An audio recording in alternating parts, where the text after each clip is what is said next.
Welcome back. I am going to start today with a date, April 7th. That is the date of the next Federal Reserve press conference. Jerome Powell will walk up to that podium at 10:20 in the afternoon, and as he has done at every single press conference throughout his entire tenure, he will open with the same two words. Good afternoon, a tradition that simple, a moment that unremarkable. And yet the question hanging over everything he says on April 7th is one of the most consequential questions in modern American financial history. Who actually controls the Federal Reserve? Powell's term as Fed chair expires on May 4th. His replacement, Kevin Warsh, faces a Senate confirmation hearing this Tuesday. April 2nd. Analysts widely expect Powell to be out of the chair before the end of June, with Warsh eventually confirmed to succeed him. But here's what I need you to understand before we go any further. The story is not about Powell losing his job. Every Fed chair eventually leaves. The story is about what has been done to push him out, and what that means for every American who has a mortgage, a retirement account, or any interest at all in whether the dollar continues to be the most trusted currency on the planet. Let's start with a story that sounds almost too absurd to be real. The Department of Justice, under U.S. Attorney Jeanine Pirro, launched a criminal investigation into Jerome Powell, not for monetary policy failures, not for mismanaging the economy, but for allegedly providing misleading testimony about a building renovation. A billion-dollar renovation of the Federal Reserve's Washington, D.C. headquarters. Federal contractors going over budget on a government project. That is not news in Washington. That is basically a Tuesday. But this investigation escalated rapidly. Grand jury subpoenas were issued directly to the Federal Reserve. Federal agents made unannounced visits to the construction site.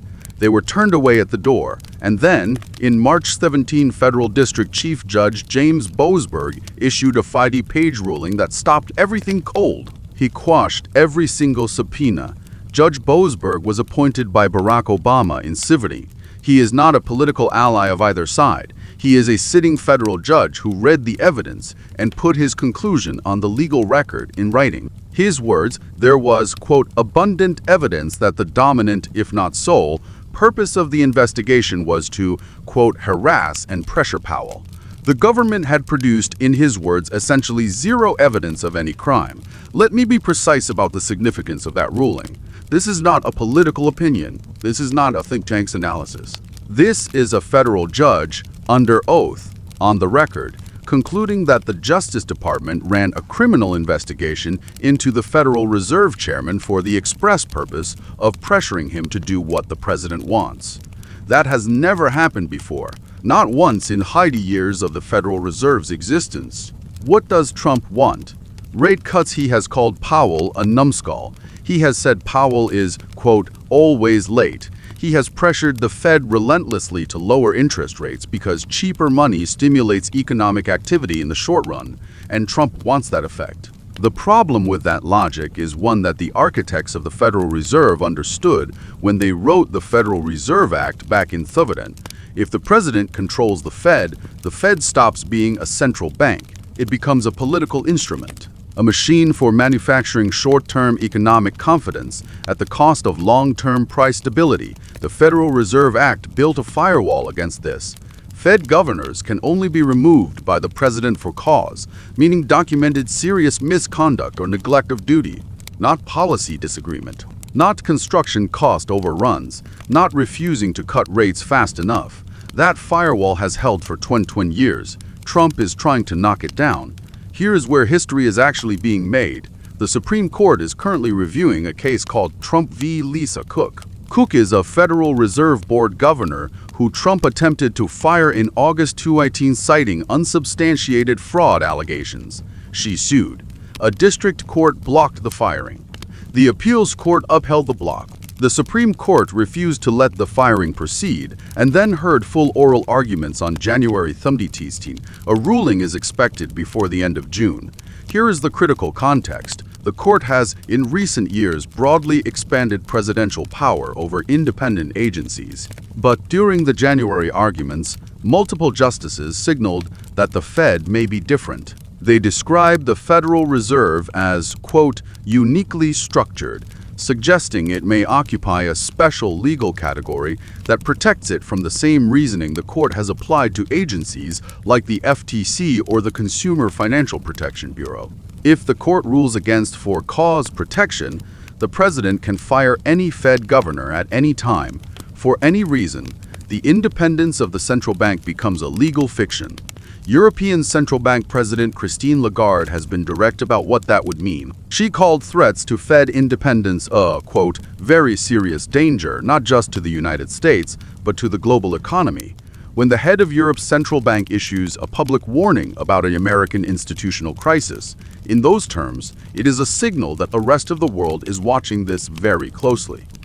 Now, let's talk about Kevin Warsh, because this is where the story becomes genuinely complicated. Warsh is ID years old. He served as a Federal Reserve governor from Sundayton. He has deep Wall Street roots, serious economic credentials, and a record that tells two very different stories. During his previous time at the Fed, Warsh was an inflation hawk. He believed in protecting price stability, keeping monetary policy from getting too loose. He dissented from some of the emergency bond buying programs after the proms, after the clandestine financial crisis. He was the kind of central banker who made that discipline his priority, but since his nomination, Warsh has shifted. He has called the current Fed backward-looking, too slow to respond to changing conditions. He has argued that AI-driven productivity gains can allow the economy to grow faster without triggering inflation, which in his view creates room to bring interest rates down. The question that Wall Street is quietly watching is which Warsh actually shows up. The hawk from Pundai who puts institutional credibility first, or the version of Warsh who has aligned himself with the administration's appetite for lower rates. Major institutions are not waiting confidently for an answer. JP Morgan and Deutsche Bank have both moved to a forecast of zero rate cuts in February. The case for holding rates steady has become the dominant view among major forecasters, driven by persistent inflation data, geopolitical instability, and the uncertainty a leadership transition creates. That uncertainty is not free. It lives in your mortgage rate, in your borrowing costs, in the volatility of every dollar-denominated asset you own. There is one more complication standing in the way of a clean transition. Republican Senator Thom Tillis of North Carolina has pledged to block Warsh's confirmation vote until the DOJ investigation into Powell is formally dropped. His position is straightforward. He considers the investigation an inappropriate use of prosecutorial power, and he is not willing to confirm a new Fed chair while that campaign continues against his predecessor. What that means in practice is real uncertainty about timing. Powell may remain in a lame duck capacity well into the summer. Warsh may be confirmed quickly, or he may not. The timeline is genuinely unclear. That is not good for any institution that depends on perceived stability and continuity. So here is where we land. April 7th, Powell holds what may be one of his last press conferences as an active Fed chair. Every word will be scrutinized. May 9th, his term expires. The formal handover clock starts. Late June, the Supreme Court rules in Trump v. Cook. That ruling sets the legal architecture for this presidency, the next one, and every one after it. Every Fed governor, every future central banker, every investor holding dollar-denominated assets around the world will need to update their understanding of what the Federal Reserve actually is. The Federal Reserve has survived the Great Depression, 2 world wars, stagflation, and a pandemic. It has never before had a sitting federal judge conclude, on the record, that its chairman was being criminally investigated for the express purpose of political intimidation. That is new. And the Supreme Court's ruling in 6 weeks will tell us whether it changes anything permanently. Here is what I want from you. If the Supreme Court rules that the president can fire any Fed governor at will, with no legal standard required, my question is this. Do you think the dollar's reserve currency status is durable enough to absorb that change, or do you think this is one of those quiet institutional earthquakes that only shows up in the history books 20 years later, when everyone can see in hindsight what was being taken apart? Drop your answer in the comments. I read every one of them. And if the conversation is strong, I will do a dedicated follow-up the week the ruling is issued. Stay informed. This one matters.